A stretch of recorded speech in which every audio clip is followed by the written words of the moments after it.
Hello everyone, welcome to the next video of control valve engineering. In this video we will discuss about valve packing and fidgety emissions. As we know that control valve packing is very important. This is the picture of control valves portions, and here you can see the packing part. So this packing holds the stem in a straight way. Also it's protect to the fluid inside the control valve does not go outside of these portions. So this is very important because there are a lot of media. Some media are toxic, some media is very corrosive, costly. So this packing protect to the process media going outside of these valve portions, because some toxic gases or liquid could be hazardous for the environment, for the humanity also. So this is very important to protect the control valve through the process media going outside through the packing. So it's a very important part of control valve. And there are two types of controller packing. One is standard packing and second one is low emission packing. So standard packings means it does not require any certification, or it does not have any stringent conditions for valve packing leakage. But low emission packing have some stringent requirement, because it could not be provide the leakage more than specified value. As per the government norms, there are a lot of value of the leakage which could not be exceeded through this packing. So if you see the packing materials, then for the linear valve a lot of packing materials are available, and for rotary valves these are the packing materials available. So these packing materials can be used over different pressure and temperature conditions, because valve packing is a portions where stem always rotate. So when stem rotates regularly, then packing could be damaged due to the packing frictions. So this packing could be designed specifically based on temperature and pressure conditions.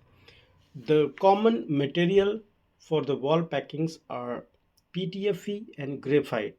Normally PTFE have better sealing capacity, but due to the high pressure rating, the PTFE could be destroyed. Just like if we use PTFE materials more than 200 degrees centigrade, then its performance becomes poor, because it cannot handle more than 200 degrees centigrade temperature. To overcome this problem, we have a different material that is called graphite. Graphite have great temperature capability, but it have very low sealing capacity. So sometimes we can use the graphite also, or sometimes we can use PTFE also. But people's always become the in the trouble, because sometimes we require high temperature applications and with high sealing capacity. So a lot of companies, a lot of manufacturers sort out this issue by using both material. It's called duplex. So here you can see, this is the chart for different kinds of packing material and its temperature and pressure sustainability and seal performance index, also the service life index and packing frictions. And this is comes from the immersions books. So you can refer the immersion catalog also for packing material with the different kinds of process conditions.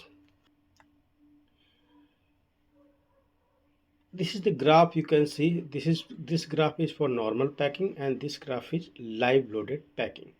So sometimes you will see the live loaded packing will be used in your control valve. So why we use live loaded packing? So if you see, this graph is between leak rate towards the time. That means when we use the valve, after several times this packing can be loose. So in that case you could have more liquid pass through.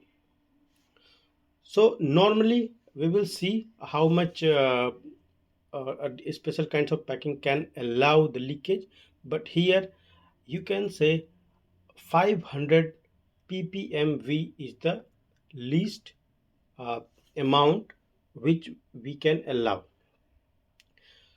So this is the criteria for leakage.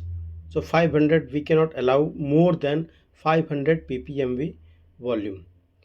And but if you use the normal packing at room temperature and 7 bar pressure ratings, if you are using the packing, then what will happen after like 3 to 350 hours, this packing will allow around 900 ppmv leakage. That means in this case your packing is working not very well, so the packing performance is very poor. Again, after if you will retorque, means if you will tight the packing, and it again comes very low. So that means this is the good performance, this is the good performance, but after some times like 300 or 350 hours, your normal packing will goes again to the 900 800, means very high leakage.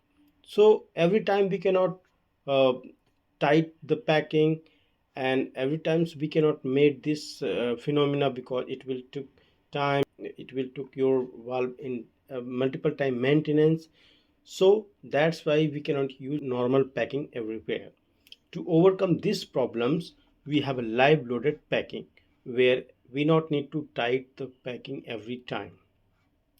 So the live loaded packing have some springs which is hold the packing, and you can see throughout its 700 uh, hours time this leakage increases, but it could not go over 200 ppmv. So that's why live loaded packing is used over normal packing when the packing normal packing performance is not good in some conditions. So the questions, why we use retorquing again, why the we use the retorque, then why it's become loose? Because this packing used where there is a stem which is moving continuously, so this is the dynamic component of the valve. So that's why when the stem moves multiple times, and after 300 400 hours this packing becomes loose. So in that case we need to again tight this packing so that leakage could be less. But these things we cannot do every time, so that's why we come to the live loaded packing. So now there is just some testing also for checking whether your packing performance. So that testing is called fugitive emission testing.